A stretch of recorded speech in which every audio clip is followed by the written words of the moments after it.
can you please state your name, age, and where you're from? Jerry Bendzak, age 70, and where I grew up at? Yeah, where you were born and where you Where grew I was up. born? I was born in Ellensburg, Washington. I went to Wenatchee Junior College on a basketball scholarship for 2 years, and then transferred out of Wenatchee and went to Central Washington College, which is the university now. It was a college back then because of the enrollment, and played 3 years of varsity tennis. And as soon as I got my degree in education, I left there and up here. This was my first job in Cordova.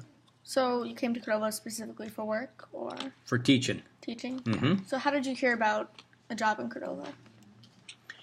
Well, in high school, there was a classmate of mine that her father was a logger, and they logged in Juneau.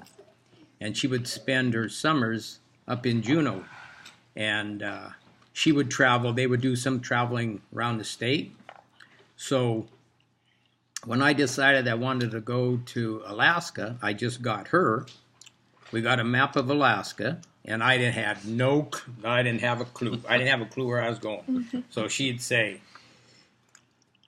you might want to go here, and you might want to go here and here, but not here and not there. And I wouldn't go there, and I wouldn't go there. But I would try there, and I'd try that, and I'd try that one. So all the ones that she mentioned, the places, even though she hasn't been to all these places, she kind of knew about the state. I didn't. I went in green. So I just started applying for different schools throughout Alaska. I thought, being 22, I came from snow country. I came from where it was cold. I thought, yeah, I got this. I want to go. I'm my own man. I want to go way far away, man. You take me up Barrow. Well, of course, I didn't know Barrow at the time or anything like that. So I applied to six different districts, and Cordova and Nenana were the two that I interviewed with, the superintendents at SeaTac Airport, both on the same day.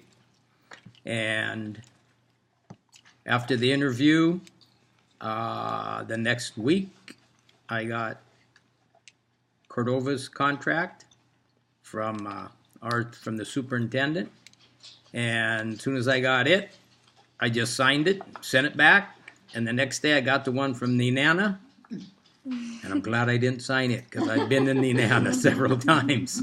So it was just like the first one, just fell into it, and that's where I'm going. Right on. Didn't have a clue where I was going. So when I left, I came to the airport, I had Bermuda shorts, I had short sleeve shirt, because I thought it was going to be the same like down in Washington.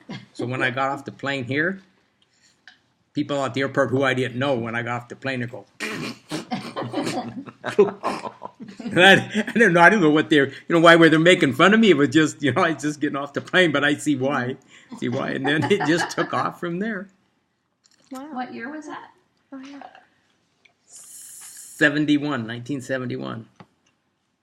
So can you explain for the people who don't know Cordova and what your occupation is? What did you teach specifically, and how did that? What did I teach specifically? Well, I was hired as back then, they hired you as a teacher. So I was certified K through 12 in physical ed and K through 6 in professionalized subjects. So I could teach anything from kindergarten to 6th grade at elementary school, and kindergarten through 12th grade in PE. So they didn't have a PE program in the elementary school when I came. There was no PE. So I taught 4th grade for 3 years. And then I saw a need for a physical ed program, even though we didn't have a gymnasium. We had what we called the bear pit then, or the hound pound. And I got the green light to go ahead and start it. And that was amazing because that was my field. Mm-hmm. But I had to adapt the program to the facility that I had To the pound. because I couldn't take the kids from the elementary school and prepare them for junior high because we didn't have the facilities what they do at the high school to get them started in volleyball or basketball or the things that they do at the high school. So I had to develop my program totally on the kids' needs, and I thought I'm going to teach them the way I grew up, how I grew up, things that I did that I knew that they wouldn't be able to get when they went to junior high and high school, and these would be things, lifetime skills that they would use in high school when they have kids. So it all went back to my childhood days, like stilts and hula hoops and marbles and pogs and balloon volleyball and scooters. And I had the perfect floor for it. I had the perfect floor because it was cement. I could color on it. I could paint on it. I could put dots on it, which I put dots on it because that's how the kids lined up. If I wanted them in a circle, because I had 55 kindergartners at one time. So when I wanted them in a circle, they had dots, yellow dots. When it was time to go back upstairs, I had green dots. They all lined up in green dots. They were in single file. And when I wanted them for calisthenics exercises, they were different colored dots. And it just was the same from kindergarten through 6th grade. All I had to do was put them on dots to move the kids around. If we had an emergency, had a fire escape, they had dots for it, and we're out the back door. Dots for everything. So I had to adapt the program to things that I knew that they would not get in junior high and high school and the rest of their life. And then the swimming pool wasn't going then. It was just strictly PE for 5 years. So I had to go back to college in the summertime and get my water safety certificate and instructor. So I went back to college 2 summers. The same college? Yeah, Central Washington, Okay. To get certified for swimming. And I had not a clue how to teach swimming. Not a clue. Because when I was in elementary school, I almost drowned it. I was on a dock, and I had a pole on the edge of the dock, and I was leaning against the pole, and I was watching the tip. And I got dizzy, and I just fell in the water. And once I fell in the water, I didn't know what to do. I just fell in the water. I didn't know to grab the dock, grab anything. And my sister was like up 50 flights of steps, looking out a window, and she saw me, so she came down, and as I was going down, she just grabbed me by the collar and picked me up. So, and then I thought, you got to teach, and I have to. Now this was when I was small. Now I'm 25, and I was getting flashbacks from that. Oh dear. I'd get flashbacks to when I almost drowned. So every time that I would cross the red line at the swimming pool, I'd get this flashback. Like I would think of it. So it took me a while to get over that. And I thought, and you're teaching swimming. What was your sister's name that grabbed you by the collar? Anne-Marie. Anne-Marie. Anne-Marie. Saved the day. So when I got into when it came that the pool was built, and then I had to teach PE half the day and swimming half the day.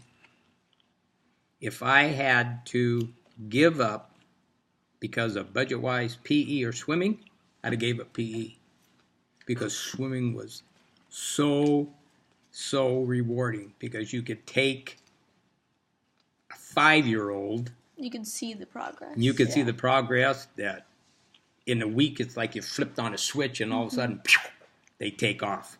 They would just take off at any time. And I had the patience with them because I know how they feel because how I felt was scared when I almost drowned. I knew what they'd be going through. Well, Yeah. Cordova's location. Yeah. Yeah. Do you know what year that was that you started swimming?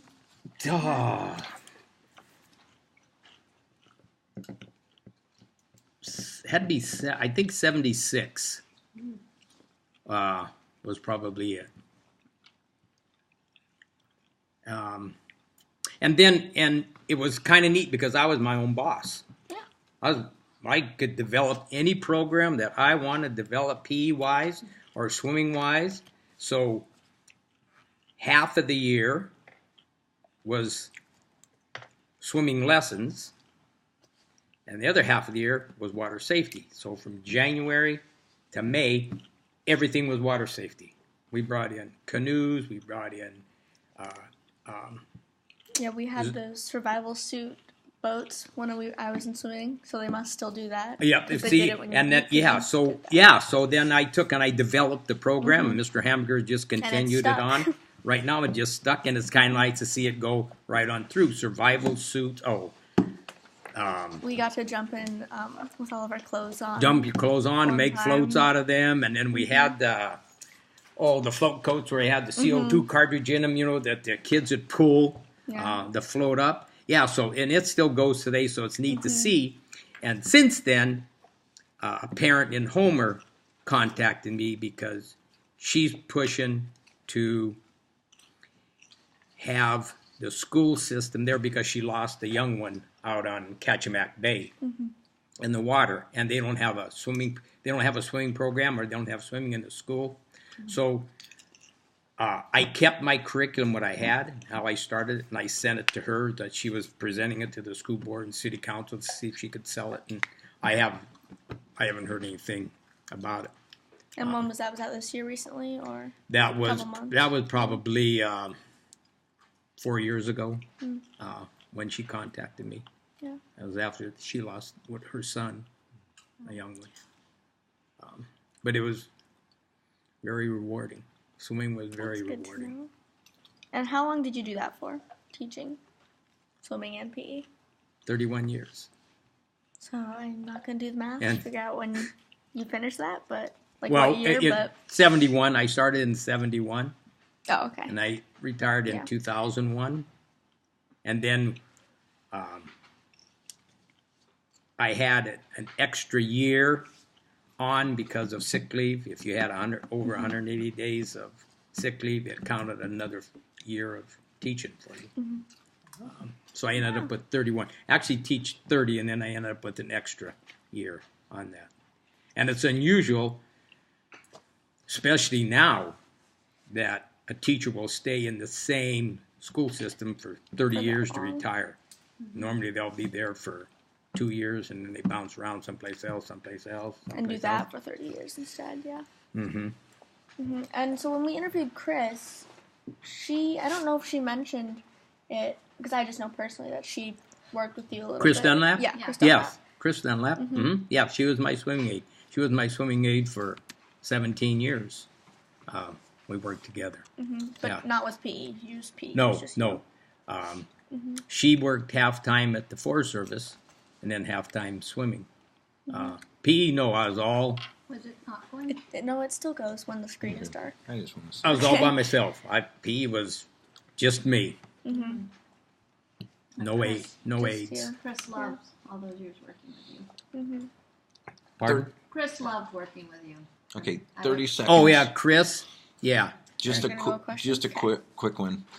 Is this is just an experience, but I was recruited because you were going to close up, and I said, so what do I need? Will you leave me a lesson plan? And you said, no, because remember back to the dots, all the dots.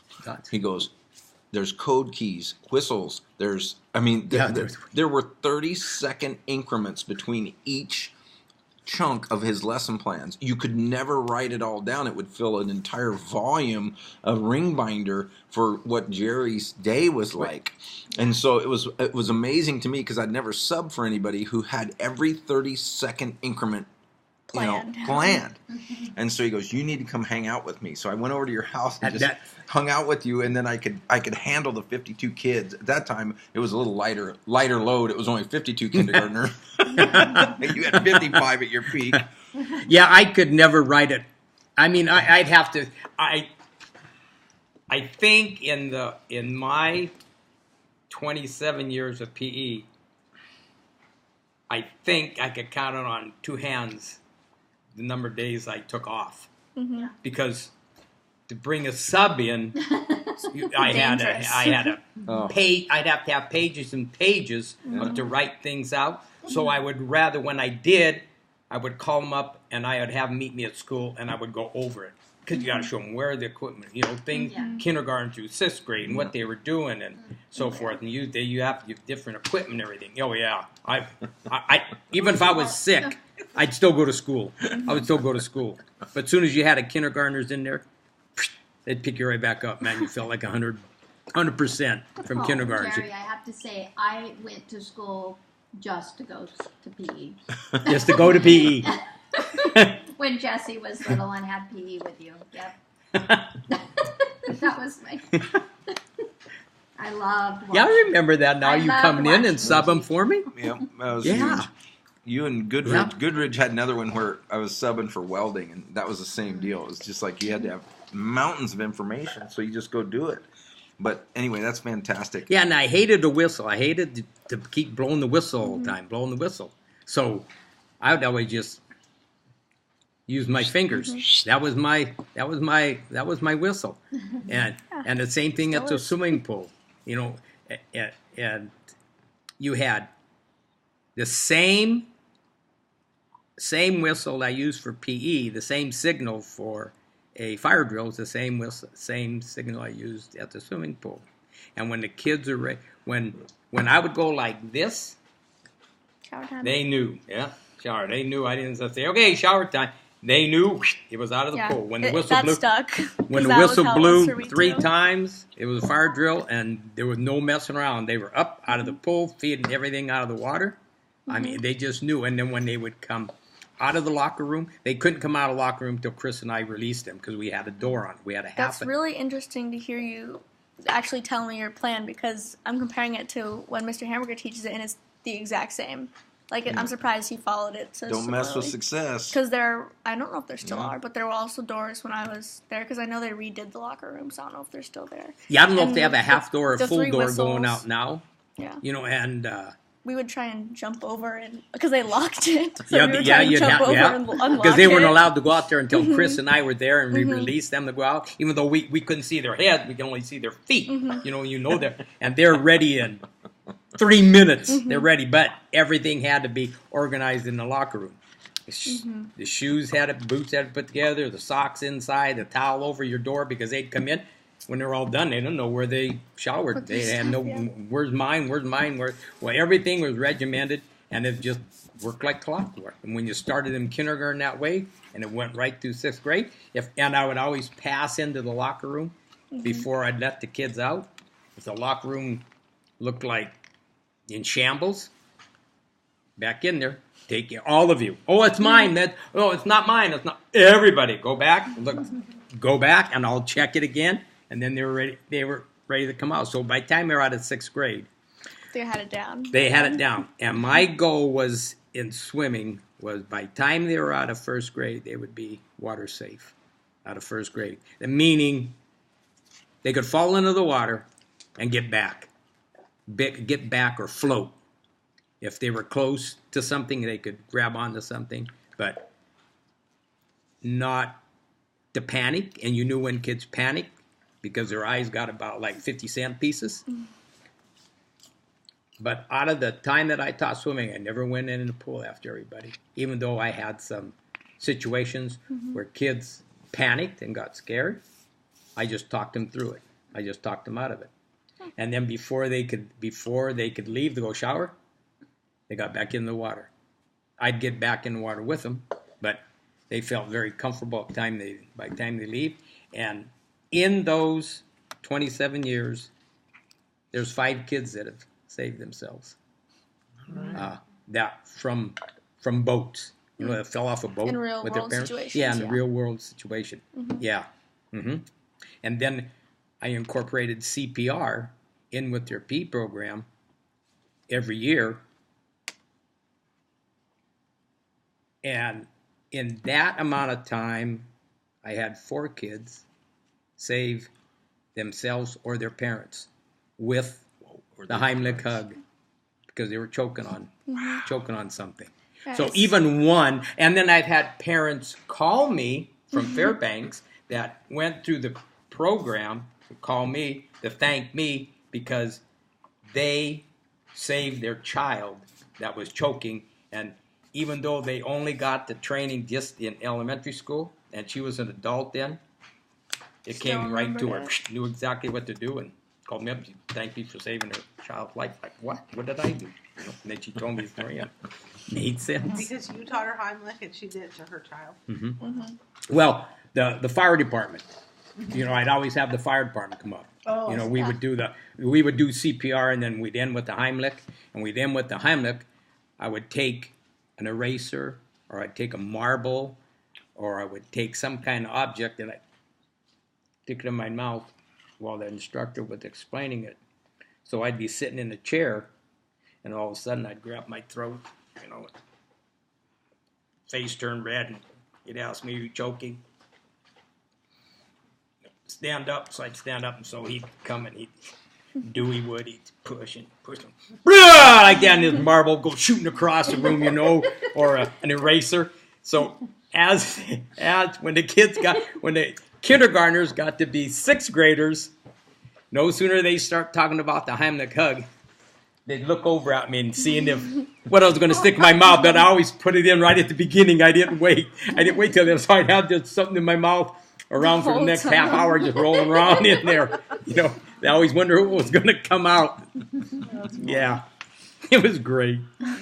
Did you ever have a favorite experience from teaching or just in general at all, being in Cordova, or from swimming specifically, or PE, or the Heimlich thing, or the safety CPR? Just a favorite teaching experience? Well, you know, that was my passion. PE was that was my passion.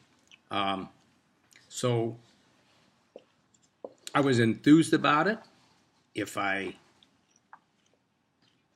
thought of something that they could use, that I could bring something new out there that they've never seen and introduce it to them, you know, I just did it. I didn't have to get permission. I would just do it. So I didn't have a favorite. The whole part of physical ed was rewarding for me.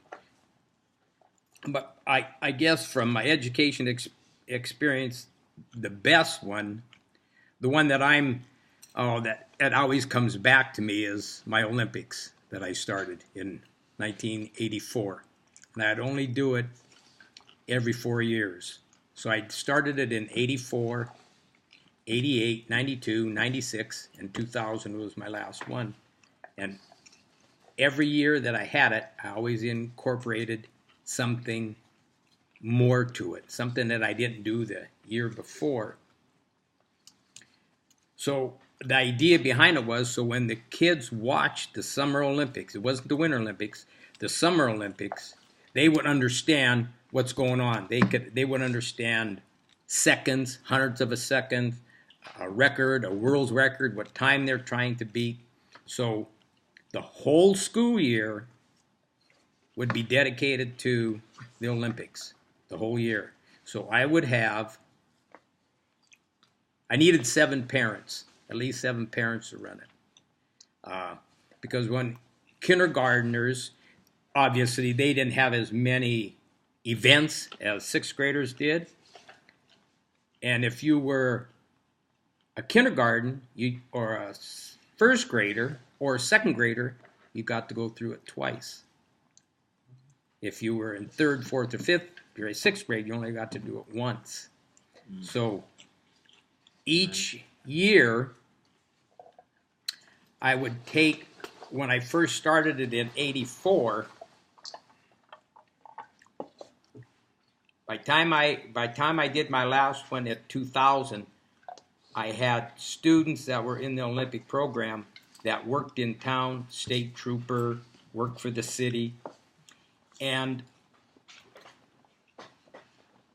I had a parent who knew computers and I didn't back then. I would take all the records that we had, and it would just be like the history of the Olympic, the records. So I would post those in front of the first, second, or third, fourth, and sixth grade doors. Say we were doing the mile run. This is the record for 1988. All time. This for 96, and the time and who holds the record. And if that record was broken, if that person was around that holds the record, I'd have them give the person that broke his record the medal for it. So it got more extensive every year. Once a month, we would hand out their medals. And we turned the lunchroom, back then our lunchroom was totally different than now. We turned it into we called it the Olympic Stadium. Because I would take 8, and I'm passionate about the Olympics. I mean, I just loved it. It was a lot of work. It took, I had to raise money to buy the medals with, and the medals were made in New York, and they had a picture of our hound dog on it, and I had gold, silver, and bronze medals, and I had 1,500 of them, but I made sure every student at every Olympics got at least one, because I could put them on teams when it was a team event. I could put them on a team that I thought would probably win. If it was an individual one, I couldn't control that. If it was the pogo stick jump or hula hooping, I couldn't project that. It was whoever did it. So when they would come into school the first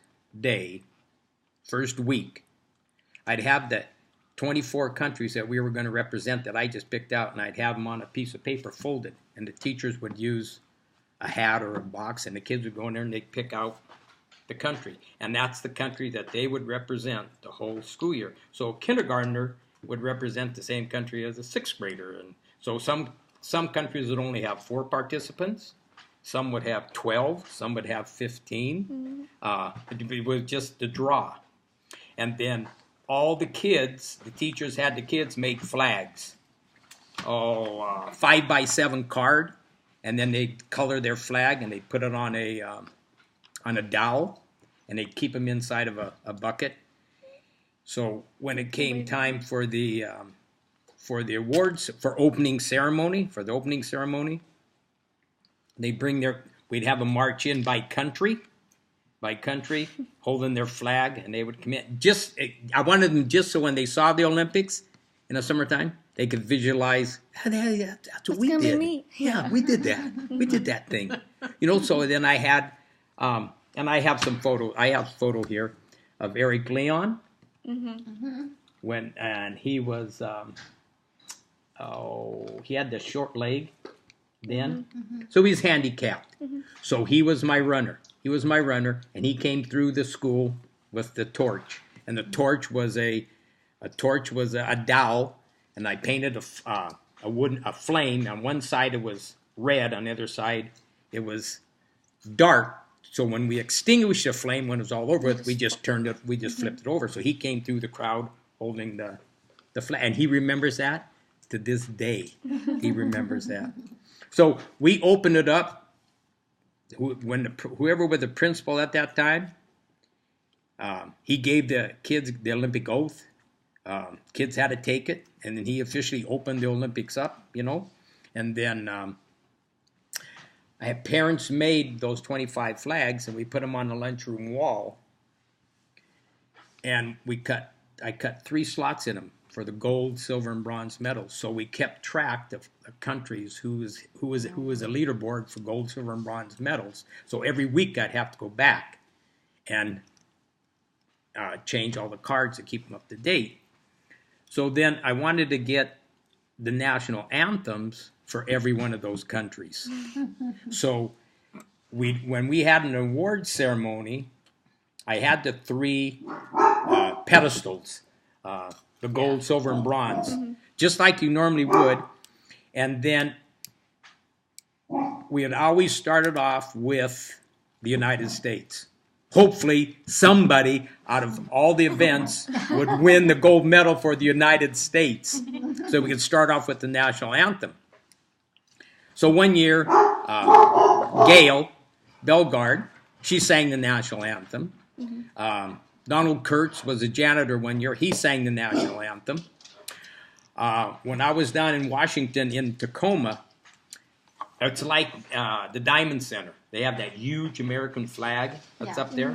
Well, I would take a video camera, and I'd take a picture of the flag, and I'm singing the national anthem to myself while I'm taking this recording. Then I would, and that was when we had eight tracks. And we didn't have the cassettes, we had 8 tracks. So I would sing it, and then hopefully I had enough of it. And then when we came time for the national anthem, we had a TV up on top of the stage, and I'd plug it in while the United States was being, national anthem was being played. I used, when you, a Super Bowl or the World Series, they always have the national anthem then. So I would take and record it and then show that recording too each time. So it got more sophisticated every year. Every year I did more. So the teachers would take the kids that were the country that they were representing, and one day a month they would take and they would have the parents make a dish of that nationality, of either Czechoslovakia or Germany or Russia or something. So the teachers would get it. The teachers really got involved in it, and then they had the kids. You know how they release doves at the opening ceremony. Yeah. So the teachers took and made as many students that we had in school, say 250. The teachers made 250 doves, paper doves, and then I had the net company here. I had them make me a net, cut me a big square, maybe the big of this table, and we put all the doves in this net, and we hoisted it up to the ceiling on pulleys, and we had it coming down to the side as you came into the lunchroom on pulleys, and it was on fishing lines, so the kids couldn't see it. So, and they never did look up into the sky, up that high. So when it came time to release the doves after the opening ceremony, we just cut the cord, and all these doves would fall out of the ceiling down on the floor. And one dove would have, if you got this one dove, you'd get free popcorn, because we have popcorn every Friday. You get popcorn for the whole school year. But it was only in one of the doves. So the kids would be looking inside of their, for their dove. So when I ended it, I wanted to do a 3-gun salute with the Coast Guard. So I had the Coast Guard commander's daughter. She was in 6th grade at the time. So, and I knew the commander then. So I asked him if I could have 4 of this personnel come in uniform with guns, come into the facility and make their 90-degree turns like they do and everything. So they came in through the lunchroom, walked right down to the middle of the kids, came up to the stage, turned, went out the side door, and they got outside the door, and then they shouted, did their thing, and pow, pow, pow. Because kids didn't know what was going. They knew because they've watched it. They've watched the Olympics in the past, but that's the first time I had a 3-gun salute. So then they got done. They came back inside, came back, and marched out, and we opened the ceremony up and continued on. So it was that was the most rewarding thing for me, and I look forward to it every 4 years. But if I had to do it every other year, no, it was just too much. And on the medals, I'd have it while I was at the swimming pool. A parent would come in, and I had a mold made out of styrofoam that they would flip the medal over. Then they would engrave the student's name and their country and the event that they did and the time that they did, it would be on their medal. So when I went to present it to them, all I had to do was look at the back of the medal and presented, say it was pogo stick jump. Then I could just, Chris would be up on the stage, and she would hand the medals to me. The next ones that were coming up, and yeah, we'd hand out 150 medals every month. 150 every month? Yeah, Wow, kids. in an hour. It was You so know? fun. Yeah, and then all the parents were there and everything, and yeah, it was. And I wouldn't have it. I wouldn't have it the last hour of school every day, because then it always cut into that same teacher's time every time. So sometimes we would change it and have it at 1 o'clock, and other times at 2:30. Some at 3:30. Some at the last hour of school. Some at right after lunch. We'd switch it around so it didn't affect the same teacher if they were having reading or if they were having math or. Yeah, I was going to ask, how did you pull it off? Because you had all the students at the same time, since you taught all of them. So how did you get the time to all line up? Because teachers are trying to teach their students at the same time. Line up for the Olympics themselves, like the activities and stuff. Did you hold them all separately? Oh, okay, it was separately. Over the course of time. Of course, I had a schedule when I had the kids. So if I had first graders from 9:30 till 10:15, I would go get them, and then they would go through their activity. Okay. And then I'd just take them back to the classroom, and wherever we ended, because sometimes it would take 3 weeks to finish that activity. So, like, we would do the mountain climb, up from the elementary school there, where they have the steps, the 83 steps that go up there. The kindergartners would do that.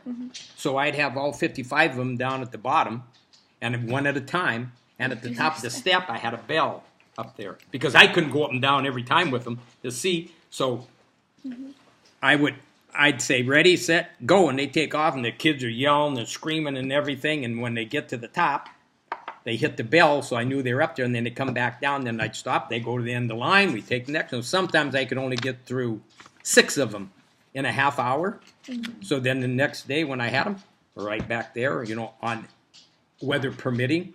If it was something else, we did a different event, and then we'd come back to that one when we had good weather till I could get it all in. It was a bobsled. Was that slide? We had winter events. We had swimming events, pool events. Yeah, we had the 2-man bobsled. We had, and they could pick their partners, and they brought their sleds, and we went towards the last ones. We went up on the ski hill now, where not the bunny hill, but the start of the big hill where all the sawdust is up there now. That was their bobsled run. And then I just took paint and painted the starting line and painted the line at the bottom to go through. So they'd have to listen when I'd have a flag. When I dropped it, they took off. But where the it would be, where the log cabin is up there by the there used to be an old ski hill by the AT&T tower where AT&T is. Just to the left of that was the originals. That was a rope tow up there years ago.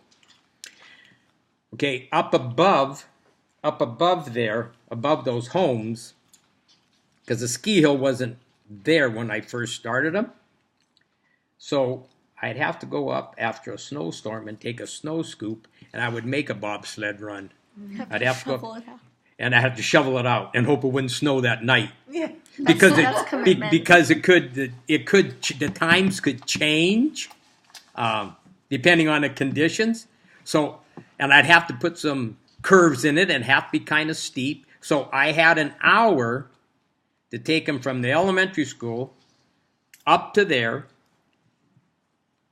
do so many runs, and then back by the time lunch started. And then they dressed, they had their snow gear on and everything, They were ready to go until we got them done. And then we finished up at the ski hill, which was, because we didn't have a groom, but it was a lot easier and a lot quicker to get up there. We didn't have to go through the bushes and everything, and I didn't have to shovel it out the day before. Whatever it was, just like the Olympics, it could change. The weather conditions could change. Yeah. And we did swimming ones. We did. I tried to incorporate everything they would get in a Summer Olympics. The Was there like kindergartners did a quarter-mile run. They ran around the school. So I'd have one parent at the bottom of the where the Forest Service building is, where the road is right there, from the back of the playground. There'd be a parent there. Then down where where you go into the school, not the front entrance, the one right on the corner, I'd have a parent there, and then it's totally changed now though. It's totally, I'd have a parent here, and a parent here, and one here, and then I would be over here. And they had one time around the school was a quarter of a mile. So while I was given directions to this one, the other ones were playing on a playground. So now I'd have a runner. I'd say, oh, go get me Susie next. I'd always have the next one ready. So if they cut the corner, they were disqualified. And they would just tell me, they cut this corner, so you just disqualify them. As you went to 5th and 6th graders, they had a mile run, so they had to go around 6 times. One at a time. Well, no, not one. We did 4 at a time because the kids ran the stopwatches then. They had to run them. So if they messed that runner's time up. That's just the way it was. And I used I put the kids at the corners as the age level went up. And the kids would rat on them if they cut the corner and didn't do it. But I needed the same in 4 years. The next 4 years, in order to break those records, I was hoping the school wouldn't change or the playground wouldn't change. And in those 20 years that I did it never changed. It never changed. And we used to do the 100-yard dash in the alley behind Laura's, behind CTC right there. Yeah, we'd start them at the old library back there.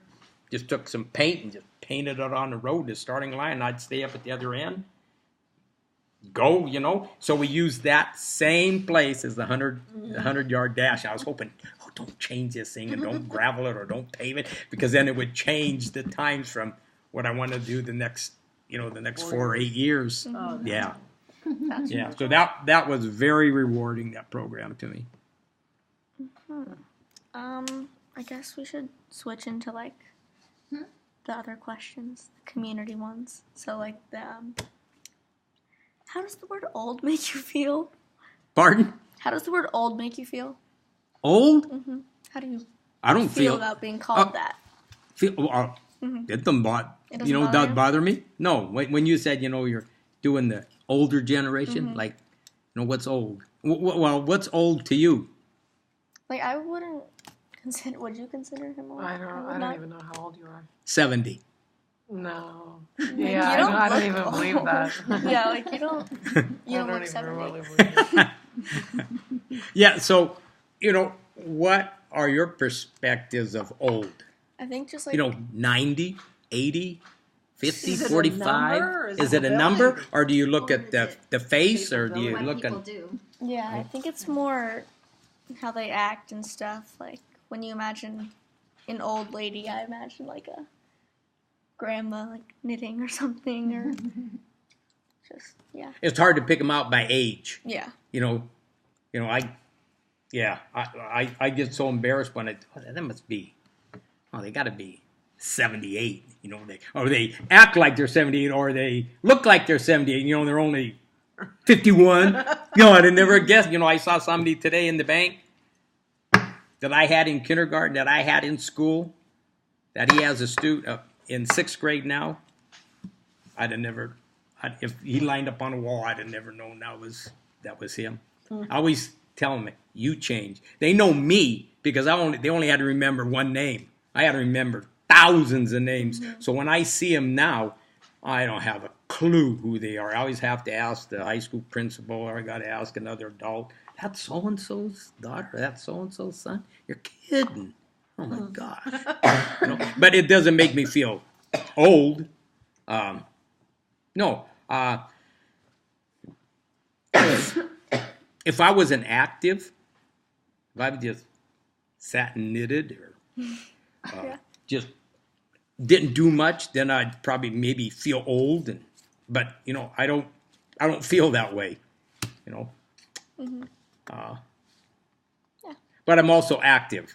And that Depends on and that the helps. person. Yeah. Yeah. Yeah, because there's some people that are 55 that are, holy smoke. I mean, I got 1 foot in the grave already, Mm-hmm. and it's their lifestyle that they, decided to do or what they do. Yeah. Mm-hmm. Between the generation connections, do you feel there's a need to connect the older and younger generations? And if so, what do you think we could do to connect them?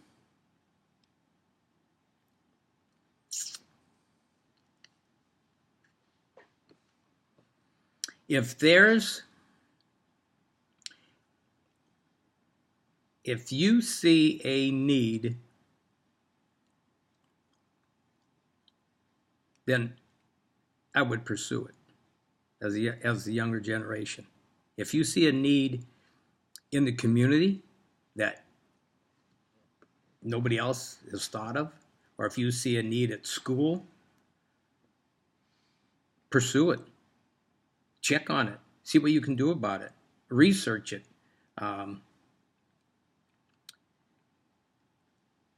For example, I saw a need for a playground at the elementary school because our playground was rocks when I first got there. It had a hill. So I saw a need for a playground. So I thought, I don't have the time, but I do have the time. I don't have to go home and I don't have to grade papers. I still got to go there on Sundays to do my lesson plans for the week. But during the week, I have more time off than a regular teacher. So I'm going to pursue a playground for the elementary school by myself. I'm the only one responsible for this thing. So I pursued it and went to the superintendent, went to the principal, got there okay, went to the city council, went to a manufacturing company, in my mind, I had a kind of design.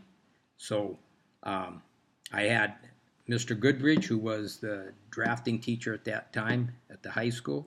He drafted out the idea I had. I sent it to a log structure place. And they sent me a sample of it. I tweaked it. I sent it back. They made the corrections, sent it back to me. I tweaked it again. So then I had to see how I could get the funds for it through the city council. And it flew, but I wanted it covered. I didn't want it open. I wanted a covered playground just because of our climate here. And a log structure. And it was a log structure at that time.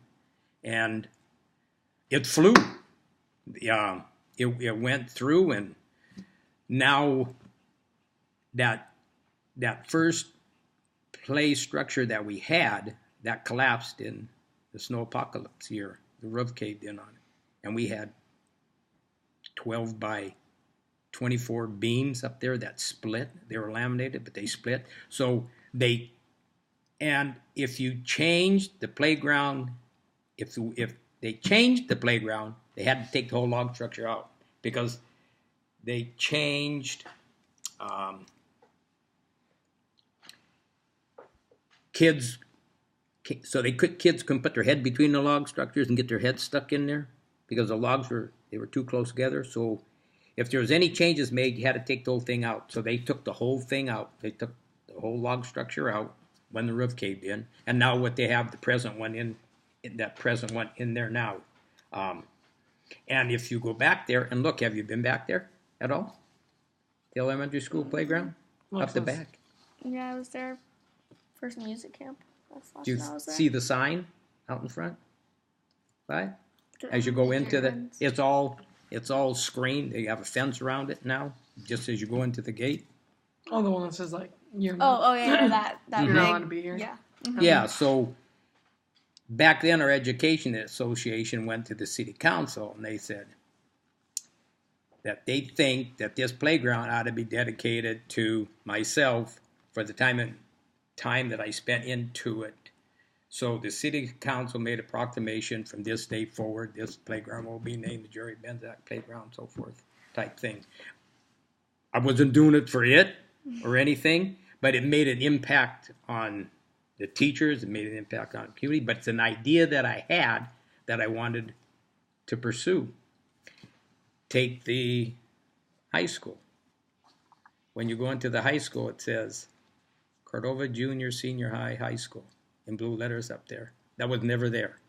They didn't have anything up there. They just had a sign out in the front where the High school reader board is there.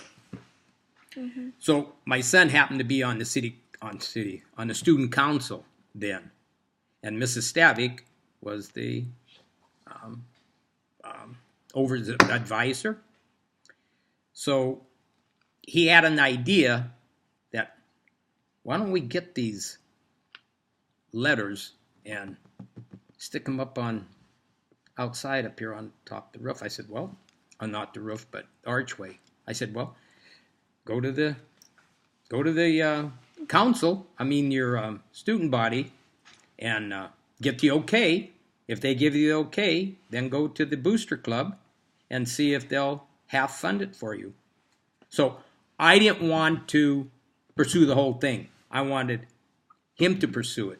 I'll help you, but you do the groundwork on it. So if you have a passion for that, you see a change, you never know what's going to happen. And not saying that it will happen, but it's sure a shot for young kids to do it. And don't rely on elder people or teachers or something to give you the idea. If you see something, ask the right people. Ask your teacher. Ask the principal. Hey, I have an idea. And I don't know if it'll fly, but let me talk to you about it. And if you think it is, and let me talk to somebody. Tell me where to go. What to do. Especially in this town, this small town. Yeah. Yeah. Yep. You can do that here. Yeah, you can. Yeah, so you're starting to go into our last question, which you don't know what it is, but you're about to. But before that, I'm gonna pause this because I don't know if I did it right, because we want to film the last question separately for, what is the password again? O2? For the reasons of